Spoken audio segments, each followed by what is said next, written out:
Pasca terbongkarnya kasus film porno dan menetapkan 5 tersangka oleh polisi, total 12 orang saksi yang menjadi artis atau pemain film yang hadir memenuhi panggilan polisi untuk menjalani pemeriksaan. Ada 8 talent pria dan 4 talent wanita saat menjalani pemeriksaan secara bergantian di Direktorat Krimsus Polda Metro Jaya. Mereka antara lain selebgram Firly Virginia yang mengaku merasa dijebak Irwansyah karena tidak tahu film yang diperankannya adalah film dengan adegan film dewasa. Kemudian ada Zafira San yang juga mengaku dijebak oleh sang sutradara karena menurutnya 4 judul film porno yang ia perankan tidak sesuai kesepakatan.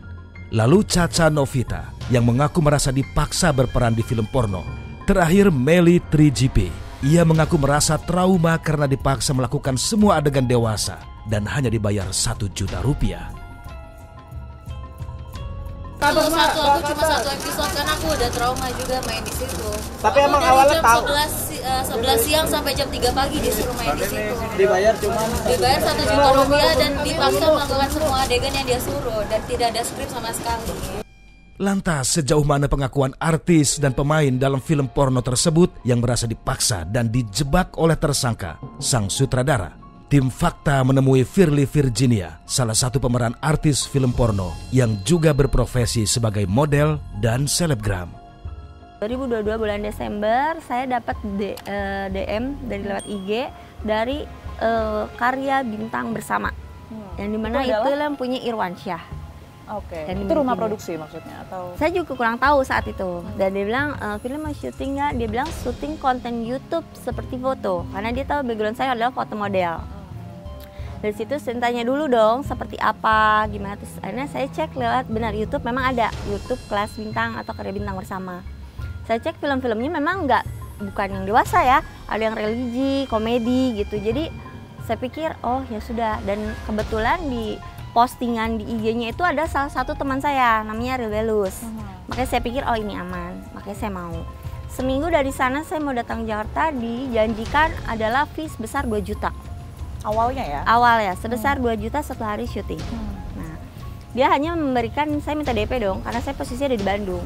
Dia kasih DP cuma 500.000, tidak ada akomodasi, tidak ada transport, tidak ada. Semua pribadi? Semua pribadi. Saya datang ke lokasi yang di Serengseng Sawah. Saya datang terus ngeliat tempatnya ya ruko biasa. Saya nggak ada curiga apa-apa di sana. Kita syuting dalam, kalau syuting masih baik-baik aja. Ternyata nggak lama kemudian ada yang namanya dipegang. Sebentar, awalnya syuting tuh syuting apa maksudnya? Syuting film dan saya pun nggak tahu judulnya. Saya ikut-ikut aja gitu loh. Karena kebetulan saya juga perlu uang, mama saya lagi sakit. Oh jadi sudahlah sih, ikutin mungkin syuting biasa. Karena yang saya tahu di YouTube-nya tuh syuting biasa. Memang itu full set gitu. Apa tapi filmnya pada saat itu maksudnya genrenya apa? Saya juga nggak tahu. Jadi kayak jadi diiyakan langsung main gitu aja. Iya.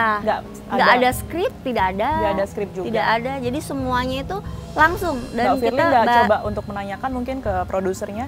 Saya belum nanya karena pikir ada teman juga gitu. Oh ya sudahlah gitu. Nggak lama setelah syuting mulai agak sore keadaan mulai berubah.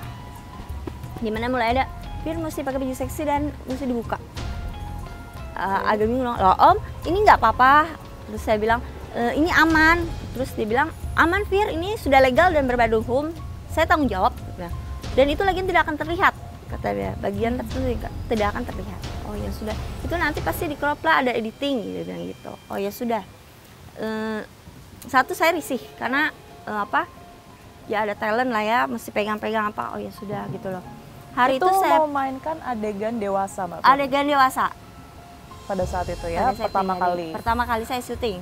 Dan Mbak Firly menerima hal itu kah atau seperti apa? Menyetujui artinya dalam hal ini? Posisi saya itu udah terjebak di situ. Mau mundur nggak bisa, maju pun nggak bisa karena posisinya sekarang kita udah di setengah jalan.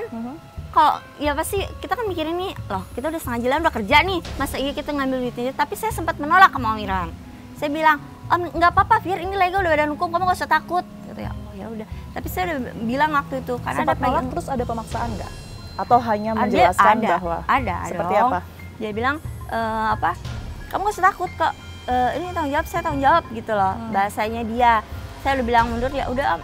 Terus memang dia ada kayak semacam pelecehan gitu, saya suruh pegang tangannya dia. Dan kalau ke saya ya, dia ada bilang dia suka milih-milih kerjaan. Kalau misalkan kamu menolak ya itu, kamu gak akan dapat kerjaan di mana-mana. Pengancaman pun ada. Kalau di total secara keseluruhan dari tahun 2022, Mbak Firly sudah main berapa film sih? Saya nggak tahu. Jujur saya nggak tahu. Karena setiap kali saya kan hanya talent callingan ya. Jadi di saat mau syuting ya syuting, tapi saya nggak pernah tahu judulnya apa.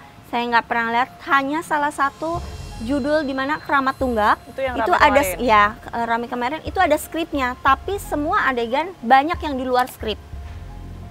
Jadi diarahkan langsung gitu ya? Diarahkan langsung, ditunjuk. Kalau kita nggak ngerti nih, ditunjukin langsung sama dia, diarahkan. Gue maunya kayak gini nih Fir, gitu. Keramat Tunggak itu kita syuting di bulan puasa. Dan di mana dalam bulan puasa itu saya di calling itu sehari sebelum syutingnya Siska itu. Nah, saya baru dapat skrip itu hari H. Hari H, orang kan udah dapat duluan karena mungkin ada reading apa saya juga nggak tahu. Saya di calling itu sehari sebelum mereka syuting, dan itu syutingnya ada di Pasar Minggu. Oke, ini kan ada 3 tempat ya. Berarti kalau pertama kali saya syuting itu di Serengseng Sawah di Studio 1, Studio 2. Oke, di Serengseng sendiri kan ada 2 tuh ya. Iya, ada 2. Yang di sebelah toko sembako. Yang toko sembako itu di Studio 2. Studio 1-nya itu ada di yang samping minimarket. Oke. Berarti untuk yang Keramat Tunggak ini yang di Pasar Minggu. Oke. Seperti apa itu prosesnya, Mbak? Di Pasar Minggu itu biasa dalam jam tertentu kita masih syuting biasa. Jadi masih syuting yang nggak ini karena saya bukan pemeran utama juga di sana, saya cuma supporting. Jadi nggak terlalu ini dilihat gitu dari pagi sampai jam-jam tertentu sesudah buka puasa barulah ada adegan dewasanya. Jadi memang kalau dari Mbak Firly pribadi nggak masalah juga dengan adegan-adegan yang kemarin itu sebenarnya dimainkan, itu bukan masalah besar buat Mbak Firly kan? Sebenarnya bukan masalah besar, itu gimana ya, kita kan kepepet juga, kita kan butuh kehidupan lah. Ya kalau saya ada kerjaan lain, saya nggak mungkin ngambil kerjaan itu, saya pasti cari kerjaan lain lah.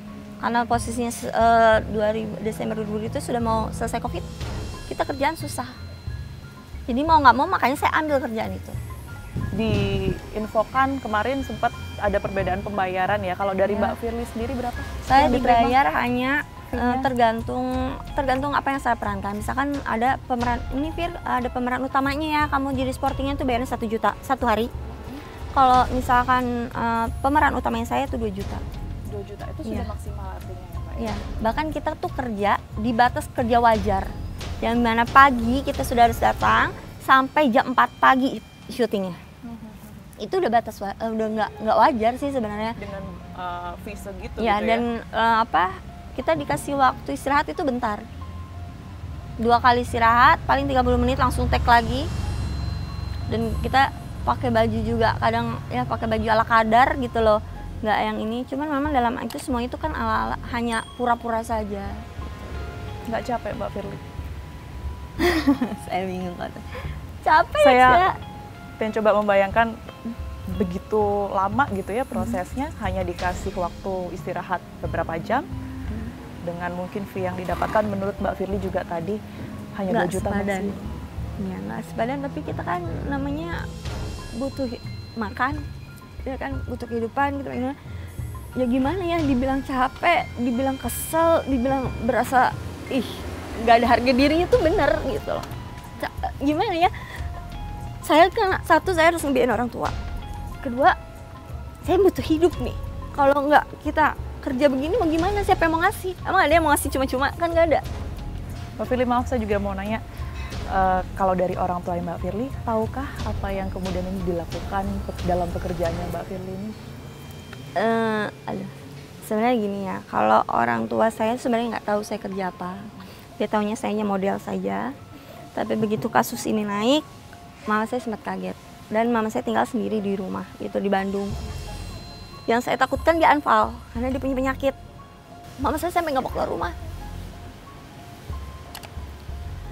Dia kemarin keluar rumah buat ngambil uang, gitu dia ngomong, ibu anaknya main porno ya, itu sakit, digituin di depan. Kaitan dengan apa ya, image Mbak Firly mungkin di sosial media, apalagi ditambahnya dengan kasus ini, pernah nggak sih Mbak, mohon maaf sekali saya harus menanyakan hal ini, sempat ada yang nawar dalam tanda kutip? Banyak. Bahkan ada yang ngomongin cuma 1 juta doang ya, viewers ini mendingan tidur sama gua. Itu banyak, makanya saya nggak sampai sekarang nggak mau buka DM Instagram.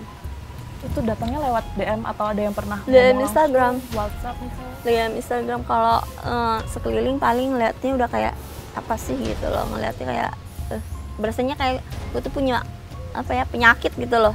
Padahal kita tuh nggak, kalian tuh nggak tahu yang kita alami tuh kayak gimana, kalian nggak tahu. Kita dikerja, kita dieksploitasi sama dia tuh gimana tuh. Bahkan belakangan ini kita nggak pernah tahu ada BTS yang keluar. Tadi Mbak Firly bilang kalau padahal pada saat proses syutingnya ini masih menggunakan Ada yang beberapa underwear menggunakan, misalnya. ya itu yang pertama kali syuting memang ada yang disuruh dia memang buka. Oh jadi sempat ada adegan yang Iya. memang buka full. Iya betul. Oke. Itu saya sudah nggak mau apa, ternyata itu BTS keluar. Makanya saya bingung kenapa BTS ini bisa keluar. Dan itu yang mau saya jadikan bukti untuk lapor balik. Mbak Firly, saya ingin kembali membahas mengenai tadi ada beberapa orang yang nggak tanggung jawab gitu ya, untuk seenaknya bertanya mungkin sesuatu yang membuat Mbak Firly sedikit tersinggung mengenai tawar-menawar, apakah kalau bahasanya anak sekarang open BO Iya, gitu betul. ya. Itu respon dari Mbak Firly sendiri seperti apa? Ada memang Omongan-omongan beberapa kayak gitu. mungkin yang bisa BO nggak, mungkin karena postingan saya juga yang salah gitu. Sempat terpikir untuk diiyain nggak? Kalau saya mau udah kaya kali saya, ngapain saya harus kerja main film mau kayak gini dilecehin juga lagi. Kasarnya mendingan saya langsung aja, duitnya lebih banyak. Dan saya fee kecil aja saya ambil. Mbak Firly, terima kasih banyak sudah mau bercerita sama kami, tim Fakta. Sehat selalu Mbak Firly. Kita temukan fakta selanjutnya pemirsa. Hukum harus punya efek jerah di situ. Dan hukum tidak boleh berhenti di depan pintu, tidak boleh berhenti hanya di pelakunya, tapi di industrinya.